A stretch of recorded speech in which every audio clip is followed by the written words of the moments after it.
You are listening on the app as well, on your smart speakers, and live right now on social media. Massive thanks to Sana Duthie talking to us the day after completing that amazing challenge and running the coast path in 48 hours, 26 minutes and 25 seconds. Gordon, we've just been trying to get our head around that achievement. Unbelievable, wasn't it? I still can't get my head around it. Doing a 2-mile run was bad enough, man. But, the numbers she's doing and, going over the coastal path in the dark, and we know how hard that is when you're walking it, let alone running it in the dark. No, she got lights and everything, but I have the mindset to run that far and just keep going. That's a colossal amount of miles. 186 miles is there, or 170 odd miles is recorded. Yes, it's a record. I mean, that is outstanding. It is unbelievable. Yeah. It's just incredible.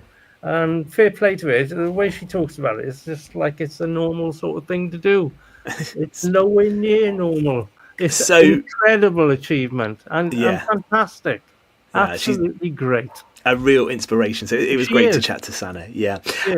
Let's just round up a few of the other bits that happened over the weekend. Haverfordwest County kicked off their domestic season in the Nathaniel MG Cup against Newport City, and a good crowd as well, actually. 500 people there for a cup game. 5-0 win for the Bluebirds, 2 for Ben Fawcett, 2 for Dan Hawkins, and 1 for Corey Shepherd. So after the European Games, Gordon, that's a very decent start to the domestic campaign, isn't it, for the Bluebirds? I actually got down there in the second half. I had to leave the cricket to see how the football was getting on, and I got down there, and luckily I got down there at the right moment. They were already 2-0 up at that stage. Ben and Dan Hawkins had scored in the first half, as you just said. And it was actually Ben Amon who scored the third one. And then Corey Shepherd set up Fawcett for his second goal. Lovely, intricate play just outside the box. And Fawcett cut in and hit a lovely right foot screamer from about 18 yards that flew into the back of the net. And you could see the confidence was there, Ben. From the European campaign was over, but let's start our domestic campaign with a bit of flair, and they certainly did that, and the crowd enjoyed it. And Corey Shepherd looked absolutely outstanding in midfield. He was just pulling all the strings. His passing was just crisp and sweet, and he was moving beautifully, and deservedly got the goal as well. It was great. It was great passing, and he was put in space, and he put the ball into the back of the net. Tony Penner can be absolutely delighted with that result. Yes, it was the Division 3 side. You can only beat the 222 and it is something, which is a great start, because as we're going to speak about now, we've got Penny Bond from the second in last season's campaign, also in Europe. They're at the Bridge Meadow on Friday evening, and that's a mouth-watering game for the first league game of the season. It's going to be a cracker. Kick off 7:45. Get down there. There'll be fireworks down the meadow on Saturday night. It'll be on Friday night. It'll be a cracker. I hope we don't jinx this, but I think that is going to be, like you just said, I think that's going to be an excellent game on Friday, because games under the floodlights at the Bridge Meadow have been really good.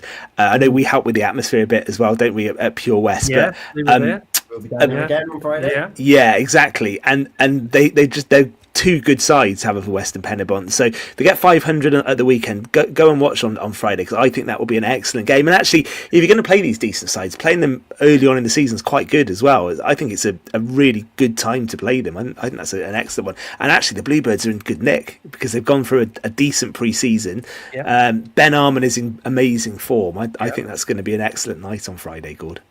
Oh, definitely. As I said, they're playing some really good football. Good to watch. The European campaign wasn't, it is successful just to get there, but they would have loved to go into the next round. But they look fresh now. Instead of having that second game, they look really fresh and ready for the season to kick off, which they displayed on Saturday with some really good football, scoring 5 goals, kept a clean sheet, and now they're waiting for Penybont to arrive and let the business continue on Friday evening. It's going to be interesting, because Rhys Griffith, ex-Bluebird, is manager of Penybont, and he's done very well there. He's been there quite a few seasons, very experienced. It isn't going to be easy, but Haverford are capable of upsetting the form book, I believe, especially with home advantage. Excellent stuff. All right, let's round a few other bits up, shall we? The Lions ended their tour to Australia in really underwhelming fashion, didn't they, on Saturday morning? 22-12, Australia won. The Lions win the series 2-1. I don't think, people have been a bit critical of the Lions.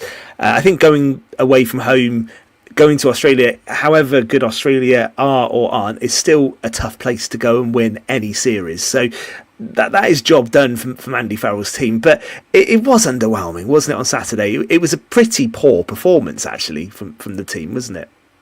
Yeah, I think that part of the problem was, Ben, is what you just said. They'd already won the series. The mindset would have been to have won that series 3-0, to be honest with you. I don't know why we didn't raise our game. The weather didn't help, but it's the same for both sides. It was, we just never got going. We were sort of stuck in second gear. Whereas Australia, to be fair, they were hungry. They've been hurt by losing those both games. Yeah, they felt they were cheated out of the last one, which they weren't. But they were hurt, and they came out there quite literally fighting, and they were desperate to win. I've never seen a test match that actually, it probably has happened before, somebody might be able to tell us now, where the weather, they had to get off because of the lightning. It was strange to me because they took the players off, but the crowd was still in the ground. And yeah. was lightning. So, it seemed a strange ploy.